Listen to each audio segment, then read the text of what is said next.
paradoxical commandment, which I'll introduce to you in a second. But I do want to let you know that we are thankful that you have taken this journey with us each Wednesday. We're about halfway through, and hopefully these commandments have been blessing you.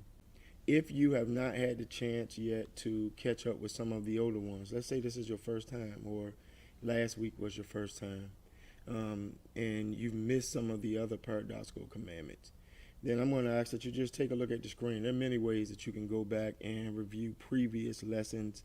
Our lessons are found on YouTube. They're found on our YouTube channel, SMZBC Worships. They're also found on Twitter and on Facebook. And so you can go back if you have our app. And if you don't, this is a great time to take a second and download it right now. 6 Mount Zion Baptist Church, Richmond. And you can download it on Android and on Apple phones. You can find all of our previous Bible studies for the Paradoxical Commandments, not just Paradoxical Commandments, but all of our Bible studies since we've been operating under this quarantine during this season of COVID. Now, this for some is a review. For others, you may be seeing it for the first time, but the word paradoxical, I'm not expecting many of you to know what the word paradox means if you've never had to really wrestle with it before. The Merriam-Webster dictionary defines paradox as a statement that is seemingly contradictory or opposed to a common sense, and yet it's still true. And so you'll see how we'll be talking about this in a second. Ken Keith is the author of these paradoxical commandments. He starts out with a book called Do It Anyway, and then he writes a book entitled Jesus Did It Anyway. He has another piece called Have Faith Anyway. There's several books that Ken Keith has written about this anyway principle. If you go back to our foundational piece, week 1, you'll hear me talk about where this whole piece came from with Ken Keith. Ultimately, what Ken Keith is trying to motivate us to do is to live a life of peace, of joy. And these paradoxical statements help us to do that. And I'll talk about that as we go on. Now, each one of these paradoxical statements, and there are 10 of them, they are commandments with 2 parts. And so each commandment begins with a statement about other people, all right?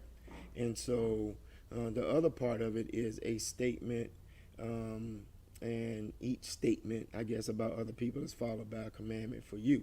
And so I've been sharing for the entirety of this course that on one level, the first part of the statement always involves other people. And the second part of the statement always involves your response to other people. All right?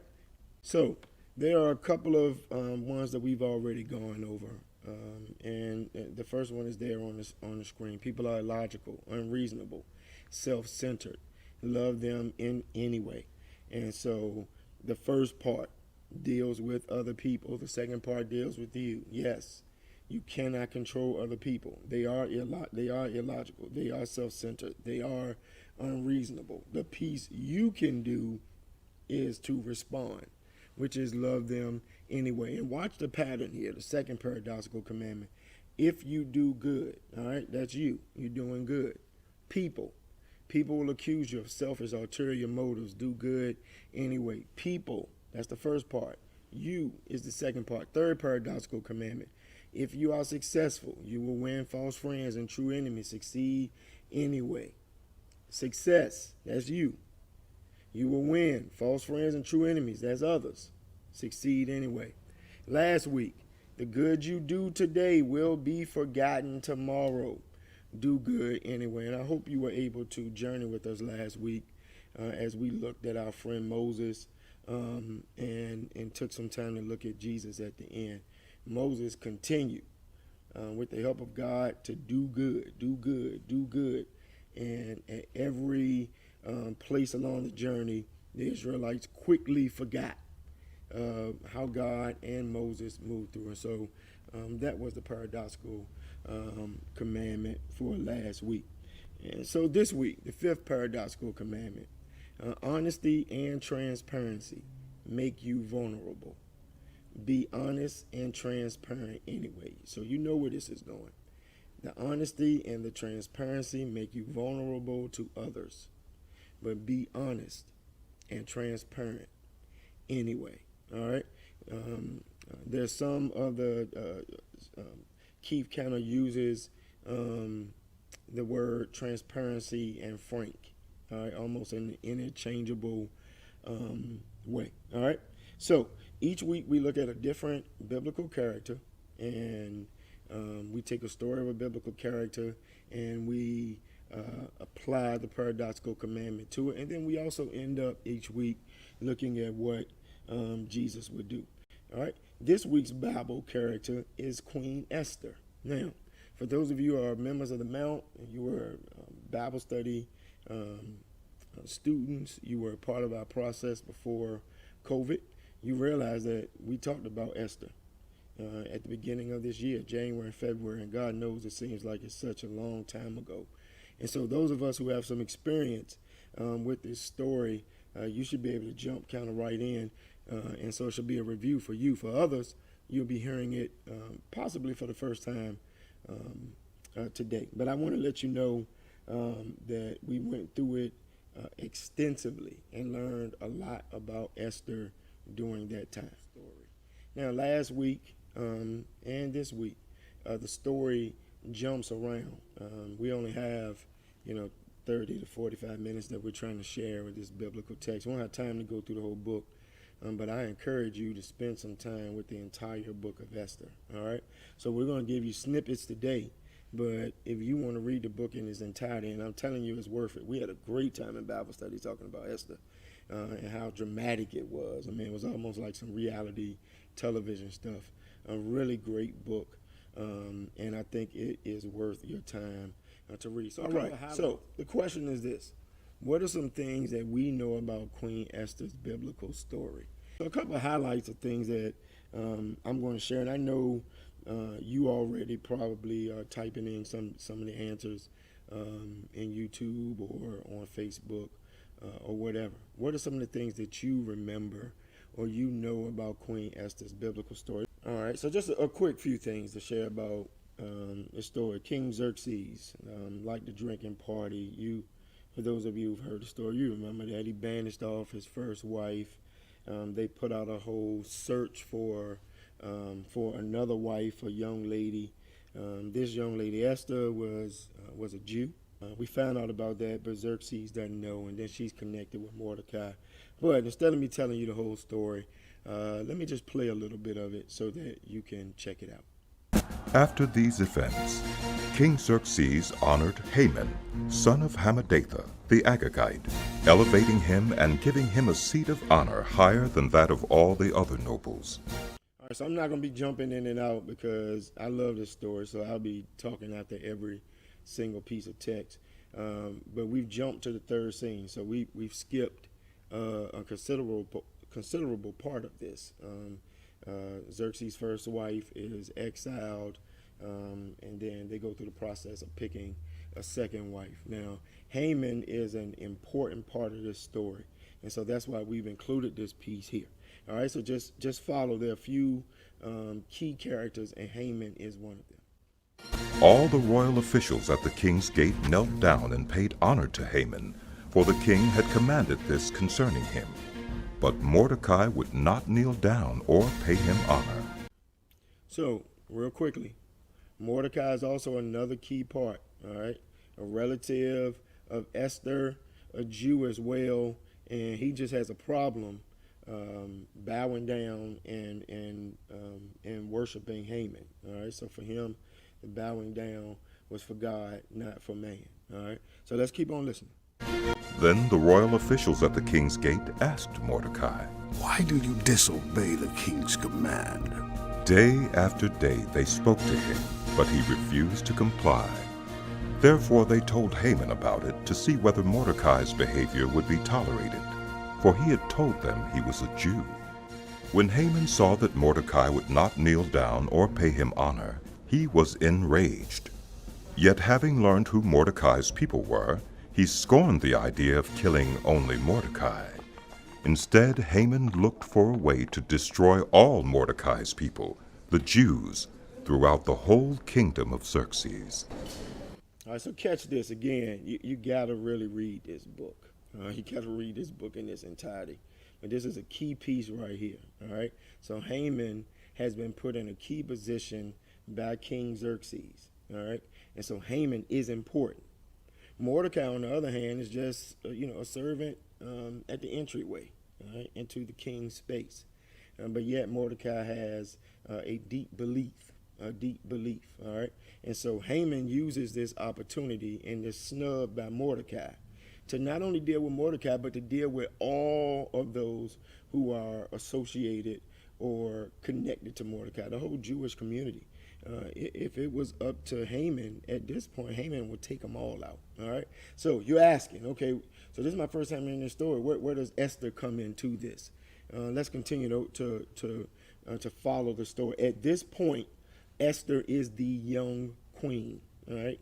So out of the harem of young people, Xerxes chooses Esther as the queen. All right. And so Esther and Mordecai are related. Haman is now trying to take out the whole Jewish community. Then Haman said to King Xerxes, There is a certain people dispersed among the peoples in all the provinces of your kingdom who keep themselves separate. Their customs are different from those of all other people, and they do not obey the king's laws. It is not in the king's best interest to tolerate them. If it pleases the king, let a decree be issued to destroy them. And I will give 10,000 talents of silver to the king's administrators for the royal treasury.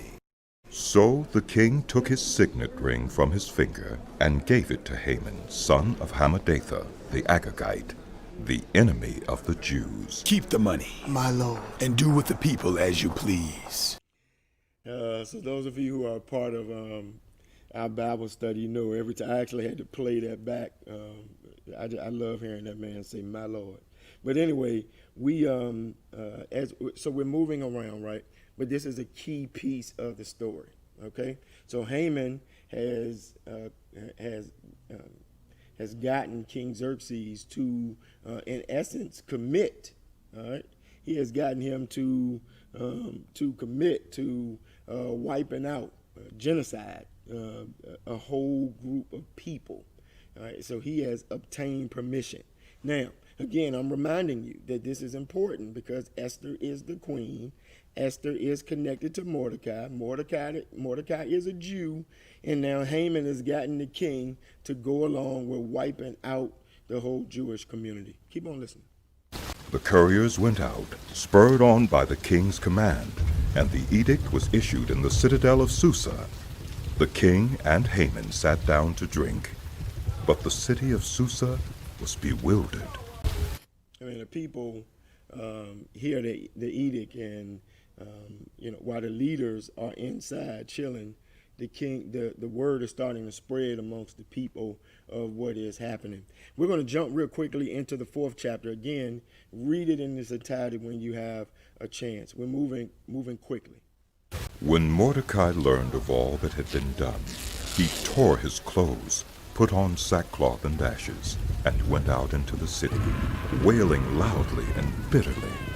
But he went only as far as the king's gate, because no one clothed in sackcloth was allowed to enter it. When Esther's eunuchs and female attendants came and told her about Mordecai, she was in great distress. She sent clothes for him to put on instead of his sackcloth, but he would not accept them. Then Esther summoned Hathach, one of the king's eunuchs assigned to attend her, and ordered him to find out what was troubling Mordecai and why. So Hathach went out to Mordecai in the open square of the city, in front of the king's gate. Mordecai told him everything that had happened to him, including the exact amount of money Haman had promised to pay into the royal treasury for the destruction of the Jews. He also gave him a copy of the text of the edict for their annihilation, which had been published in Susa, to show to Esther and explain it to her. And he told him to instruct her to go into the king's presence to beg for mercy and plead with him for her people. So I'm sure you following along. The story sucks you in because it's that type of story. Real quickly, Mordecai hears word. The edict goes out. Haman has coerced King Xerxes into wiping out all of the Jews, and Mordecai is weeping publicly. All right, that's what the story says. He's at the king's gate, and he is tore up over this whole thing. Word gets back to Esther that her family member is pretty much tripping out at the gate, and something is going on. And so she sends one of her trusted persons to go find out what's going on with Mordecai. This is not like him. You know, I'm eisegeting that part. But there's something going on. He's wailing, he's crying, and so her trusted servant goes, finds out. Mordecai then has audience. He shares what Haman has done and how it's going to impact the people. And this is the part that begins to get us to a place where Esther has to step in, because the text says that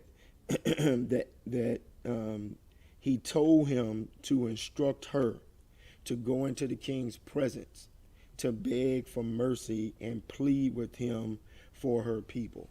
And Mordecai is believing that God actually placed Esther as queen, not only for her benefit, but also for the preservation of God's chosen people. Hathach went back and reported to Esther what Mordecai had said.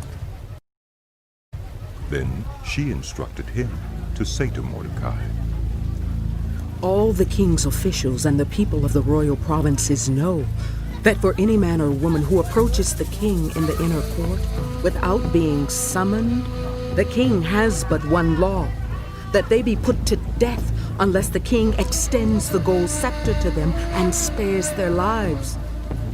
The 30 days have passed since I was called to go to the king." Jump back in at this point because this is another key piece.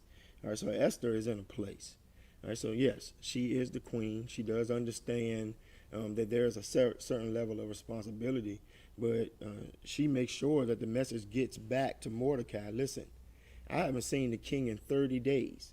And so for me, within the construct of this place that I am, you don't just walk up on the king. All right, so the king hadn't summoned me in 30 days. We haven't talked. I haven't seen him. And with the king, you don't just show up unannounced, because if I show up unannounced and he's not pleased with that, that's my life. All right. And so Esther is making sure that Mordecai understands the position that she's in. So she got to make a choice. Let's keep on listening. When Esther's words were reported to Mordecai, he sent back this answer. Do not think that because you are in the king's house, you alone of all the Jews will escape. For if you remain silent at this time, relief and deliverance for the Jews will arise from another place. But you and your father's family will perish. And who knows but that you have come to royal position for such a time as this. Then Esther sent this reply to Mordecai. "Go, gather together all the Jews who are in Susa, and fast for me. Do not eat or drink for 3 days, night or day. I and my attendants will fast as you do. When this is done, I will go to the king, even though it is against the law. And if I perish, I perish." All right, so we jump into the 5th chapter now. So as you can see, I told you the story is getting good. Esther sends word back to Mordecai. When Mordecai hears Esther's word, he sends word back. "Do not think that because you are in the king's house, you alone of all the Jews will escape. And then that's when you hear this whole "for such a time as this." You've heard many people preach that, how God has positioned Esther in that moment. And we don't have time to really get into that. But the truth is, in some relationships, the honesty, the frankness, that lead you to a vulnerable place, the transparency that must ensue. Come, because God has positioned you for such a time. All right, and I love the fact that Esther doesn't say, "Listen, I'm in the tower, protected. I'm good." No, Mordecai pricks her conscience, pricks her spirit. She understands that the truth is, you might, once he finds out that you're a Jew, end up dead like everybody else. And so she jumps out, if I perish, let me perish. But I need to handle this. So she calls for a fasting amongst the community. And in the beginning of the 5th chapter, she ends up right in front of the king. Let's check it out. On the 3rd day, Esther put on her royal robes and stood in the inner court of the palace in front of the king's hall. The king was sitting on his royal throne in the hall, facing the entrance. When he saw Queen Esther standing in the court, he was pleased with her and held out to her the gold scepter that was in his hand. So Esther approached and touched the tip of the scepter. All right, so Esther took the first step, all right, without even opening up her mouth. She got dressed and she went before the king, realizing that the last time when she left that room, that could be the last time that she see it, because if she got to the king and he was not pleased, then it could end up in death for her. But he was pleased. So let's see what Esther does. All right. I want you, if you don't know this story, I want you to start to formulate where you think this thing is going. And let's see if it'll match up with where you anticipate it is going. Then the king asked, "What is it, Queen Esther? What is your request? Even up to half the kingdom, it will be given you." If it pleases the king, replied Esther, let the king, together with Haman, come today to a banquet I have prepared for him. So you clearly can see this thing is working out, and don't get so concerned about Esther, as much. So Esther asked the people to pray. So she's fasting, she's praying, the people are fasting and praying, and prayer does have the ability to change some things. And so Esther now's in a position. Now here's the thing, because I'm certain that some of you would have jumped in right at the moment when he said, "I give you up to half of the kingdom." You would have jumped in and been like, "Well, this is what I need." But Esther's prayer, her fasting, and she is in her spirit determined how to deal with this thing. So let's keep it. Haman went out that day happy and in high spirits. But when he saw Mordecai at the king's gate and observed that he neither rose nor showed fear in his presence, he was filled with rage against Mordecai. Nevertheless, Haman restrained himself and went home. Now, so Haman, happy, feeling good with the king, at the king's wife's house. They're having a great celebration. She fed them good. She hadn't said anything about what's going on. Yet, Haman in his pettiness comes home, leaves the event, sees Mordecai, goes home, starts talking, and then the process of how this thing ends up with Haman and with Esther starts to take shape. That night the king could not sleep, so he ordered the book of the Chronicles, the record of his reign, to be brought in and read to him. Read. So the night between Esther's 2 banquets, all right, so she has them there, and then she says, "Listen," the king says, "So what's up, Esther? What you need?"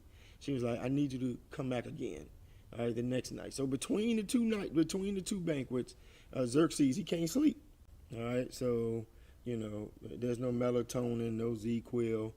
All right, now, when I can't sleep, I usually turn on the TV and watching Practical Jokers or Martin reruns. But the king wakes up and calls somebody in and makes them read. Now, watch how God is moving in the midst of this story. While the book is being read, all right, he hears how Mordecai has squashed the plot to assassinate the king. Now, I didn't have time to tell you this earlier, but there was a plot to take out the king, and Mordecai, all right, Esther's family member, was a part of it, all right, was a part of making sure that the king was not killed. Now, the king is being reminded of this. He asked his servants if Mordecai received any recognition for what he'd done, and their answer was no. All right? So he's looking for an idea of how to honor Mordecai. Here's the Haman is in the king's court. He's there to ask the king for permission to kill Mordecai. He has him brought in where he asks for advice on what should be done to honor somebody. All right? Haman, Haman is arrogant, believing that the king is talking about him. All right? So he thinks, listen, the king wants to hook me up. So he gives the king this great idea. Needless to say, he gets his feelings hurt when it's actually his arch enemy who the king wants to honor. So Haman got the robe and the horse. He robed Mordecai and led him on horseback through the city streets, proclaiming before him, "This is what is done for the man the king delights to honor." So Haman has this elaborate, blessing him process. So he wants the king to bring the best horse, bring the robe, throw it on him, let him ride through the city as one who is exalted, only to find out that the king did it for Mordecai and not for him. You're reminded of this when you go toward the end of the book of Genesis, and you hear the story of how Joseph shares the proclamation at the end. With the enemy playing for evil, God turns around for our good. And maybe somebody need to hear that today, that even in the midst of your journey and what you're going through, God is still working it out, all right? And what the enemy meant for evil, God will mean for good. All right, real quickly, we're now in the 7th chapter of Esther. Let's see how the story ends. So the king and Haman went to Queen Esther's banquet. And as they were drinking wine on the second day, the king again asked, Queen Esther, what is your petition? It will be given you. What is your request? Even up to half the kingdom, it will be granted. Then Queen Esther answered, If I have found favor with you, your majesty, and if it pleases you, grant me my life. This is my petition. And spare my people. This is my request. All right, so Esther knows what type of man she's dealing with. Again, I tell you to go back and read the story. King Xerxes is a character, and so she understands that she's got to appeal, all right, not just to his sympathy, but also to his ego. So the first thing she states is her own life is in jeopardy. And then she talks about her own people. All right, and so she takes a moment to let him know at this moment, after 2 banquets, after coming to him unannounced, what was going on. For I and my people have been sold to be destroyed, killed, and annihilated. If we had merely been sold as male and female slaves, What?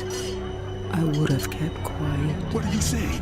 Because no such distress would justify disturbing the king. So at this point, Esther is pretty much laying down, and we don't have time to get it all the way into this story. But what Esther is telling Xerxes is, listen, if this was something that was just light, my people would be slaves, I wouldn't have said anything. I wouldn't have bothered you. But look, there's somebody out there trying to take us out, take my people completely out. Not just my people, but it will take me out as well. And at this point, Xerxes is all worked up. He wants to know what's going on. Who is this person? King Xerxes asked Queen Esther, Who is he? Where is he? The man who has dared to do such a thing. An adversary and an enemy! This vile Haman! Now, Esther couldn't have known how the king was going to respond. She actually took a chance. Listen, a huge risk by accusing the king's right-hand man. Haman has been rolling with Xerxes for most of this story at this point. And so for Esther, the time was right, and she shared her concern, and the king believed her. All right. This shows us, listen, the value of patience and the value of having a discerning spirit when you're waiting on God.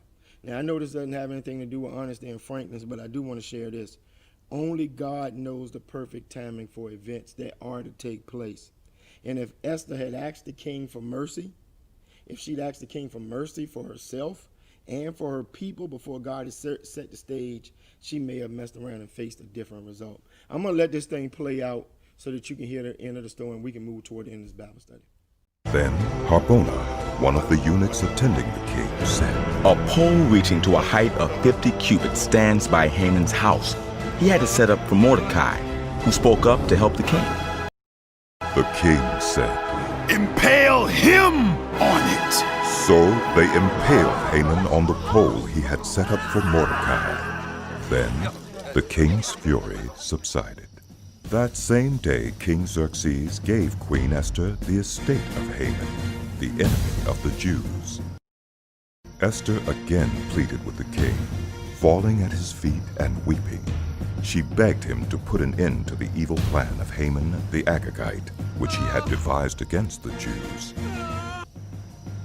If it pleases the king, and if he regards me with favor and thinks it the right thing to do, and if he is pleased with me, let an order be written overruling the dispatches that Haman, son of Hammedatha the Agagite, devised and wrote to destroy the Jews in all the king's provinces.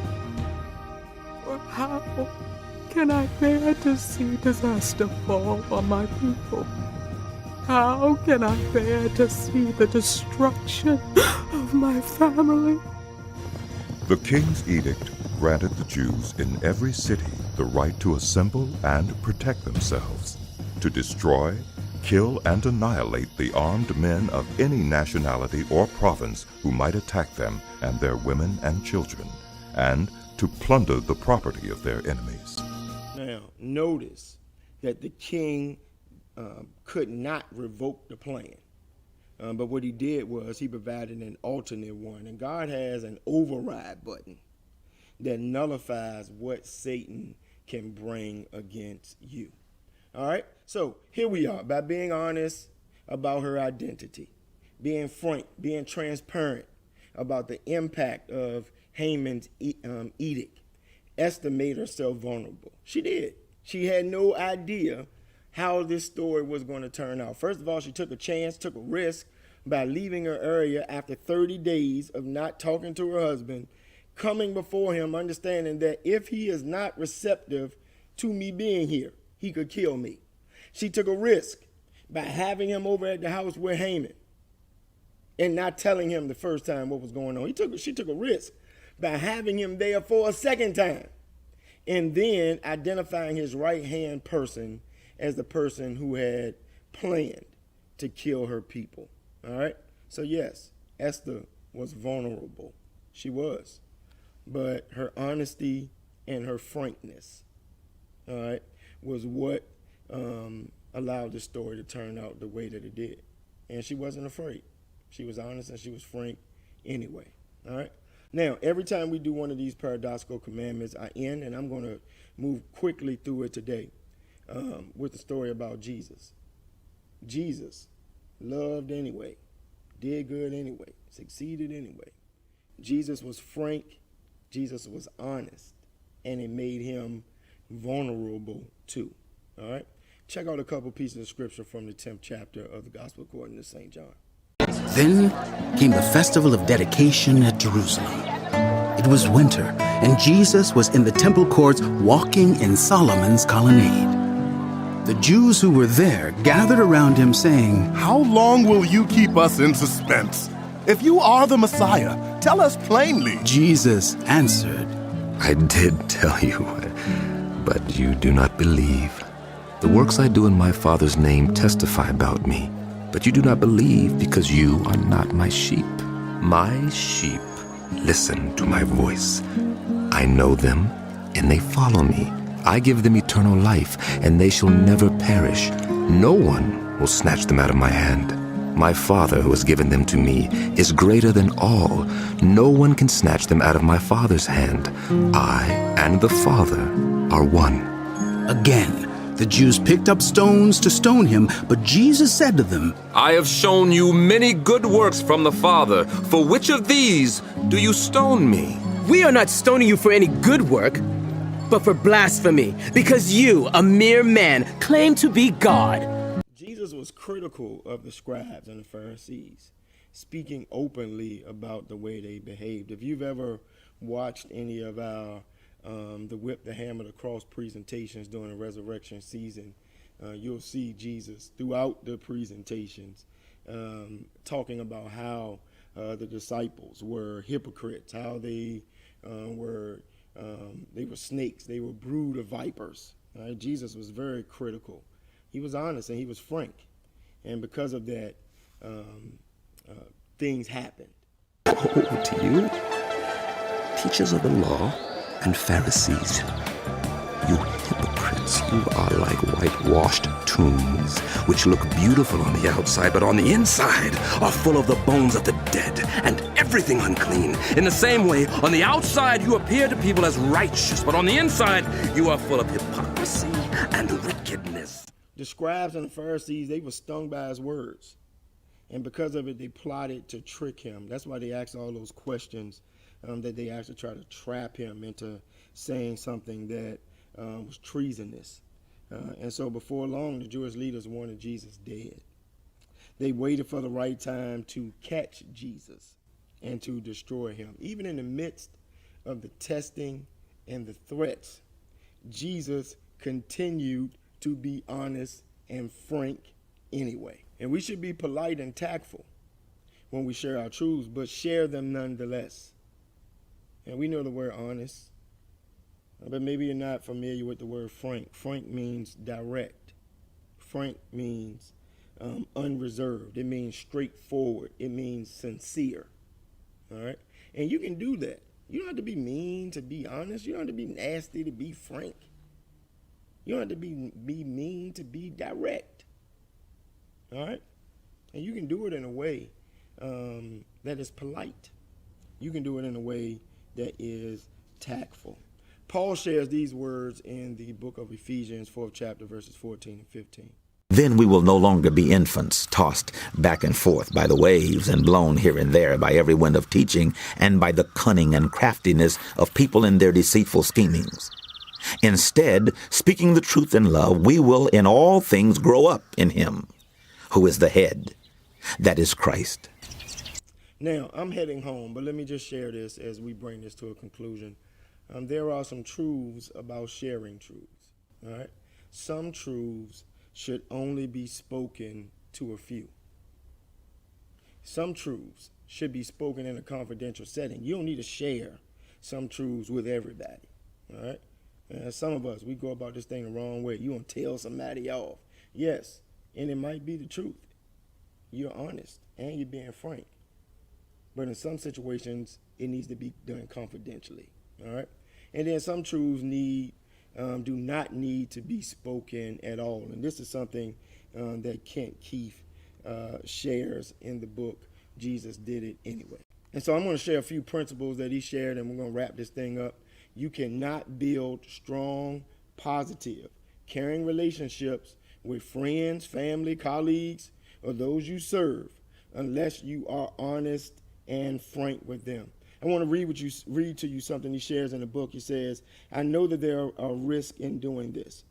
When I'm honest and when I'm frank with others, they may misunderstand me or become uncomfortable with me or even seek to retaliate against me. Some people don't want to hear your honesty and they don't want to hear your frankness. And they would do anything they can to discredit or discourage you. All right? Keep didn't say that, I'm saying that. Being honest and frank makes us vulnerable. But at the end of the day, it's worth the risk because it opens up the door to a deeper, more authentic, more trusting, more longer lasting relationship. And listen, it makes it possible for you to better love and help the people for whom you live and work with. Honesty and frankness are the basis of trust. Honesty and frankness, straightforward, sincere, direct. They are the basis for trust. All right? You can't really be a part of a trusting relationship if you're not willing to be honest and frank with somebody. And sometimes we need to be honest and frank enough to confront those we love with the truth about their behavior. Now, I'm certain that if you talk to social workers and psychologists, etc., they'll talk to you about this whole manner of trying to build people up without being honest, without being frank with them. All right, and so you in actuality begin to enable them because you're not being frank and not being honest. This is, I believe, the foundation and the basis for any long-lasting relationship. All right. Sometimes we need to be honest. Sometimes we need to be frank to confront those that we love. Proverbs 28:23 says, "He who rebukes a man will in the end gain more favor than he who has a flattering tongue." Now, I know you're saying to yourself, I don't know about that, but I'm telling you, the word says, he who rebukes a man will in the end gain more favor. Honesty and frankness can help us grow, and it will help us connect with others. It will help us build depth in our relationships. And there are times when we have to be honest, when we have to be frank, when we have to be straightforward, when we have to be direct. Or we are no longer, hear me, authentic or no longer living as the disciples that Christ would want us to be. So we got to stand and we got to speak the truth in love no matter how vulnerable it makes us. And I know sometimes we don't like being direct, we don't like being honest, because we can put ourselves in a position where we could be hurt. And I know most of us don't like being hurt. But if you want to be the type of person that God wants you to be, then you've got to be honest. You've got to be vulnerable. You've got to be frank. And when we do, we'll find personal meaning and inner peace. That's it for today. Again, I appreciate you journeying with us. People are illogical, unreasonable, self-centered. Love them anyway. If you do good, people will accuse you of selfish, ulterior motives. Do good anyway. If you're successful, you're going to win. False friends and true enemies. Succeed anyway. The good you did yesterday will be forgotten today. The good you do today will be forgotten tomorrow. Do good anyway. Honesty and transparency make you vulnerable. But be honest and transparent anyway. Join us next week for the 6th paradoxical commandment. And you see it right there on the screen. The biggest men and the biggest women with the biggest ideas can be shot down by the smallest men and the smallest women with the smallest minds. That's an amen right there. The biggest men and women with the biggest ideas can be shot down by the smallest men and the smallest women with the smallest minds. But what? Think big anyway. Mount members, we're going to jump on Zoom real quickly. The meeting ID is right there on the screen. You can write that down and use it to jump on Zoom real quickly. For those of you who are family, who are friends, thank you for joining us for the Bible study. Mount members, I do want to see you. You may want to see each other. All right, and so we don't just let anybody into our Zoom room. So if anybody watching this was trying to Zoom bomb, it ain't gonna happen. So members, there is the meeting ID right there, and if you want to jump on, we'll give you a minute or two to jump on, and I've got some sick and shut in prayer requests for you. Thank you for joining us for this Bible study this Wednesday, August the 12th, and my prayer is that you will join us on next Wednesday. Last thing before we exit, I do want to invite you to worship with us. If you are a Bible study participant and you have not worshiped with us on Sundays, 10:45, we're on YouTube, we're on Facebook, we're on Twitter, we're on our church's website. We've got an Uber conference call number, 203-9011. You can jump on there. If you're worshiping with your church at that time, you want to check us out later.